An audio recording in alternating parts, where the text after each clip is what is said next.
Hello everyone, and what is existence? I am your friendly neighborhood goth here, and I have finally decided to wear my makeup on my YouTube videos and not be a lazy ass bitch. And this time I'm going to talk about Andor. Well, not really, because on my YouTube channel I mostly talk about games. And the thing about Star Wars games is pretty much most of them have lightsabers and blasters shooty in them. And that makes me wonder, what do I talk about? What do I talk about when it comes to Andor, a show which is mostly known for its slow build up to political intrigue and complex socioeconomic themes. I wonder which game has that. Well, I'm pretty sure there are a lot of old Star Wars games which have them. I have not played them. I mean, they are in my Steam library, but I have not played them. And I wish I could play them now. But there is another game that I have in my mind, and that is Star Wars Jedi Fallen Order and Jedi Survivor. Now, before you start lambasting me in the comment section and start telling me that this game is exclusively about lightsaber combat and Andor is known for not having any lightsabers, so much so that some people online decided to go completely apeshit and decided to call this show boring. I will emphasize that the reason I am playing Star Wars Jedi Fallen Order, that too after the show is over, is threefold. Firstly, Star Wars Jedi Fallen Order came out in a time after Star Wars Battlefront 2 and whatever that disaster was. I mean, I know in modern days Star Wars Battlefront 2 is recognized as somewhat of a redeemed game. It's become a lot more better since the updates, and it has developed quite a interesting little community around it. And I have been meaning to play it and maybe at least experience the story mode, which I have not heard very glowing things about, but it does show something about the Empire's tyranny, about how Emperor Palpatine decided that just because I cannot have the galaxy, nobody can have the galaxy, and that essentially is what is Operation Cinder. But all of that aside, Battlefront 2, without a shadow of a doubt, created a atmosphere for Star Wars gaming which was very toxic. I mean, I don't know what other word to use it, because the entire thing is an exclusive license to Star Wars gaming was given to EA, a company which is in a constant battle for the worst company of the year in every single year against Ubisoft. And EA decided in its infinite wisdom it's gonna push thousands and thousands of microtransactions in our face and loot boxes and hope that nobody notices. We did notice. We noticed it so hard. There was an entire committee sitting against Star Wars Battlefront 2 trying to decide if loot boxes categorized as illegal gambling. I mean, you have failed hard when you make a game which is so bad that an entire committee sits to decide whether it's illegal or not. Regardless of that, after that, Star Wars gaming was in a bit of a shaky water, and a lot of fans were asking for good single player stories and just a good game in general. And that's when Respawn comes into the picture, the people behind Titanfall 2. EA decided to give the job of creating the game which is supposedly going to save Star Wars gaming to another creator who also makes games similar to Battlefront 2, Logic. Do not worry though. They are actually going to create a good game, a good lightsaber game, and they got a Star Wars Jedi Fallen Order, a game which introduced us to Cal Kestis,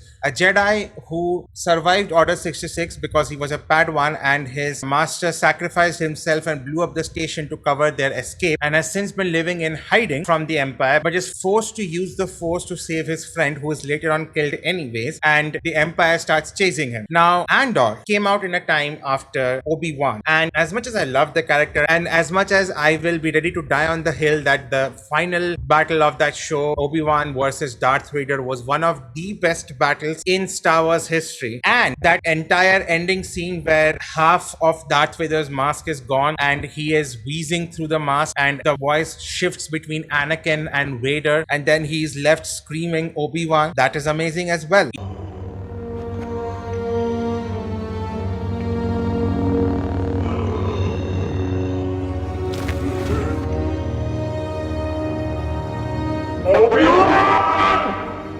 Even though that scene raises the question, why didn't Obi-Wan kill Darth Vader? Regardless, that show has this fight scene and it has a lot of stuff to enjoy. But that was kind of the final nail in the coffin when it came to Disney Plus shows in general. Like, Disney Plus shows had this problem of not landing the ending very properly and having rushed conclusions, all because, they decided that 6 episodes is equivalent to a season for some reason, and they're gonna launch each episode weekly, which is going to lead to insane speculation, and oftentimes that will make it much harder to land on the expectations of the audience that much more. But regardless, Star Wars shows were not in a very good place. Star Wars in general was not in a very good place. And then here comes Andor, a show which is nothing like anybody ever expected, nothing like anybody ever asked for. A show about the side character from a movie which is in any ways an expansion of a single line from the first movie in the original trilogy about how there was a ragtag group of rebels who sacrificed themselves to give them the Death Star plans. So it's the expansion of a side character from a movie which is already an expansion of a line. Do you see how far removed we are from Star Wars? We are so fucking adjacent. I think the team behind Madam Web is going to have an orgasm. Oh man, this movie's gonna be so Spider-Man adjacent. People are gonna love how much this almost involves Spider-Man. Anyways, the show had a lot of why going for it. Like, why are we even making this show? It's gonna be boring. It's gonna have a lot of politics. And like in Star Wars Episode 1, The Phantom Menace, and Star Wars fans love politics. But then the show actually came out, and you realize, Star Wars can be good without lightsabers or shooty. Like, the entire show had this amazing writing and this amazing way of setting up atmosphere, which really gave it its strength.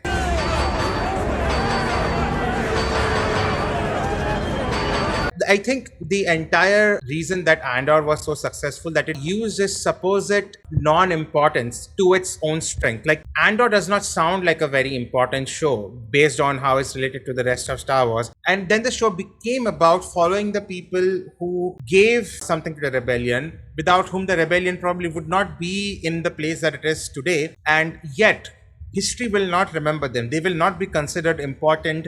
Their sacrifices will be forgotten. Nobody will write poems about them in history books. And most of them will probably just die needlessly. To defeat them, I burn my decency for someone else's future. I burn my life to make a sunrise that I know I'll never see. So what do I sacrifice? Everything! I always wanted to be lifted.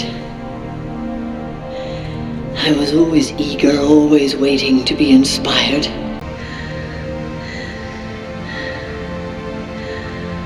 And now I'm dead. The Empire is a disease that thrives in darkness. It is never more alive than when we sleep. Fight the Empire!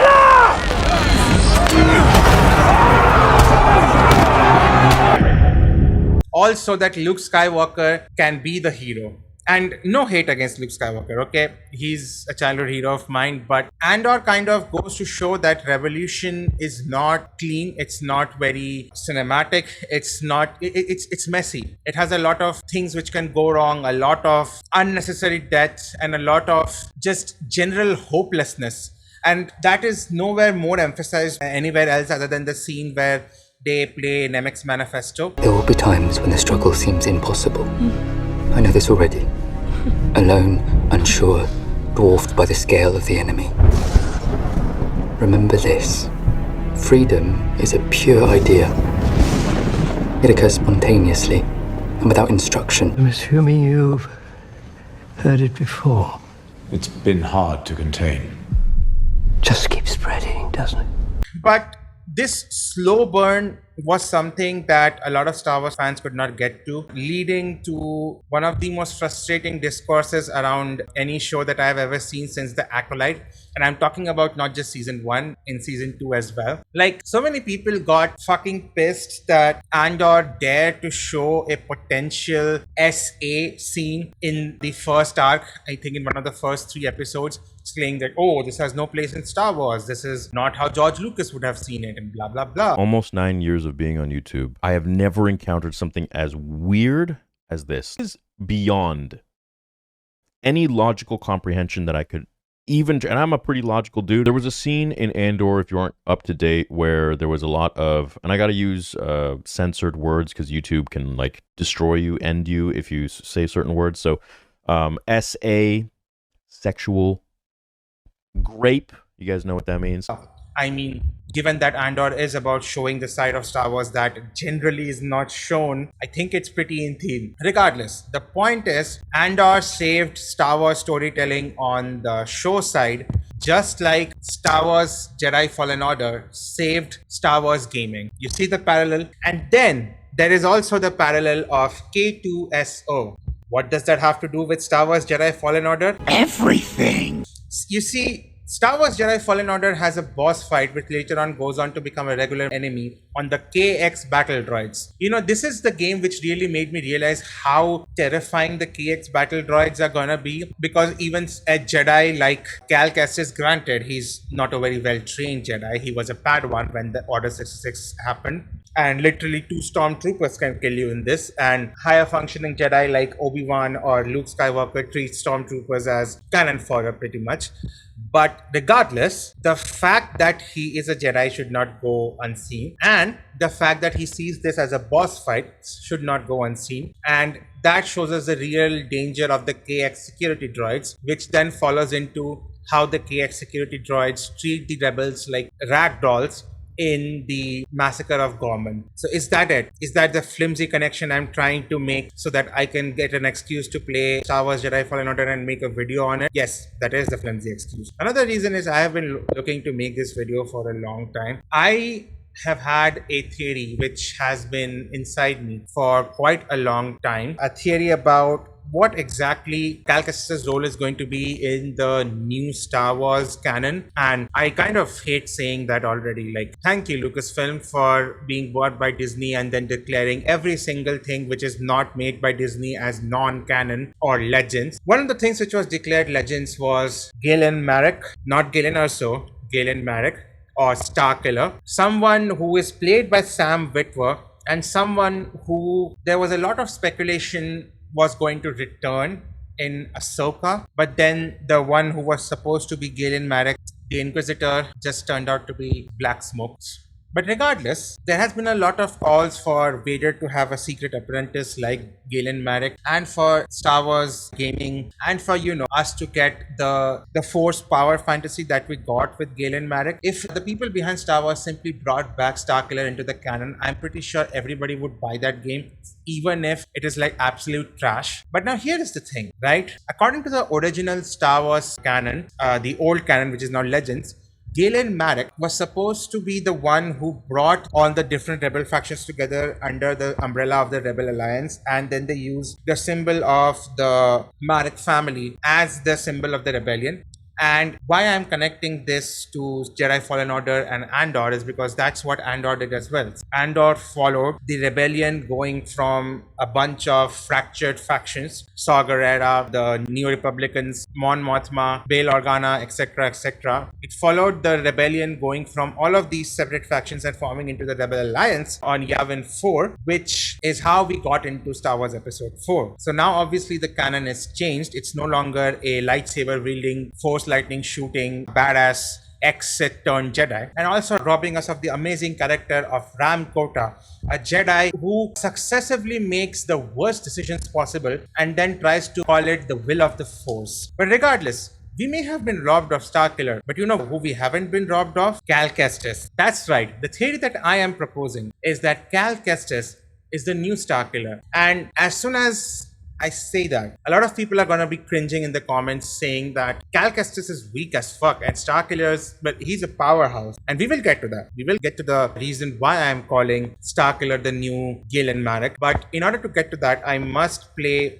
both the games to get footage and then create the theory. So what I'm going to be doing is, over the next however many months it takes for me to do this thing, I'm going to be playing both the Star Wars games, Jedi Fallen Order and Jedi Survivor, uploading the footage on my channel as I said I would do, and then I'm going to make a full-on theory video about why Cal Kestis is the new Galen Marek. So look forward to that one when it comes out. And that's all I had to say. It's a rambly video, but if you still liked it for some reason, then give this video a like, share this video with your friends, leave a comment down below with thoughts and all the wonderful stuff. If you want to know more about me, links to my socials will be down in the description, along with a link to my website www.nightwalkergc.com. It's where I post articles on movies that I have watched. I recently posted a blog posts on each and every one of the Mission Impossible movies. I watched it over the period of 1 week and just wrote blog posts on it. They're not the best. I'm still learning, but I hope to get better soon. So if you want to check that out, go on the website. I am the author to a novel called Dreams of Affection and a book called Sword and Fame. They're both connected. They're both dark fantasy science fiction novels. If you want to check them out, there's a short explanation of what goes on in the story in the description down below, along with links to buy it in both ebook and paperback format. So check that out if that's your thing. And if you like this kind of content, I don't know why you would like it, but if you do, then hit the subscribe button with the bell icon, all notifications turned on, and I shall see you in the next one. Friendly Neighborhood Goth out.